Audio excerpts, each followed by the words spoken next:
আসসালামু আলাইকুম। সবাই কেমন আছেন? আশা করছি সবাই ভালো আছেন। আমিও আল্লাহর রহমতে ভালো আছি। এই তো সকাল সকাল উঠে আমি নাস্তা বানিয়ে নিয়েছিলাম। এখন নাস্তা খেয়ে নিতেছি। তারপর আমাদের ঘর আজকে ডিপ ক্লিন হবে, কারণ সামনে শবে বরাত। তাই আমার মেয়ে সমস্ত চেয়ারগুলো বিছানার উপরে উঠিয়ে রাখছে। ডাইনিং টেবিলের নিচটা ভালোভাবে গোছাবে, পচবে তাই।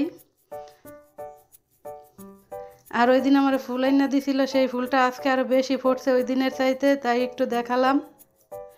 মাশাআল্লাহ, সুন্দর লাগতেছে ফুলটা।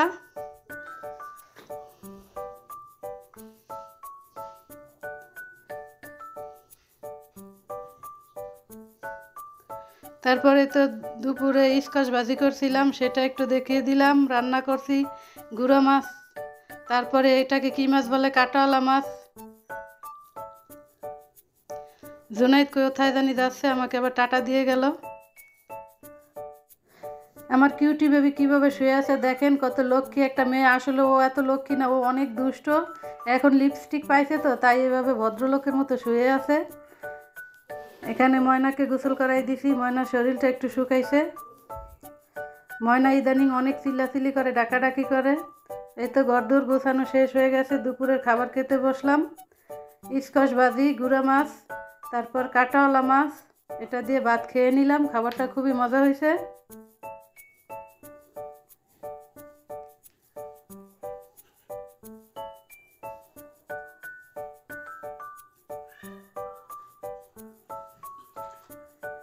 তারপর বিকালবেলা মা শাক নিয়ে আসছিল, সেই শাক বাঁচবো। আর কিউটিও আসছিল। ওই যে হাতে লিপস্টিকটা সকালেও ছিল, এখনও আছে দেখেন। আর মা শাক বাঁচতেছে এখানে। শাকগুলো বেশি ভালো ছিল না, তাই আমি আবার দেখাইতেছি যে শাকগুলো বেশি ভালো না, তুমি কি শাক নিয়ে আসছো। তারপর সে এখন ময়লা সয়লা খাবে। এই তো সিঁড়ির এখানে বালু থাকে, সেগুলো সে খুঁটে খুঁটে উঠাইয়া আমি যখন না থাকি তখন মুখে দিয়ে ফেলায়। আমি আসলে আবার হাসি দেয়। আমার মাশাল্লাহ বুড়িটা, আমার কিউট সোনা পাখিটা।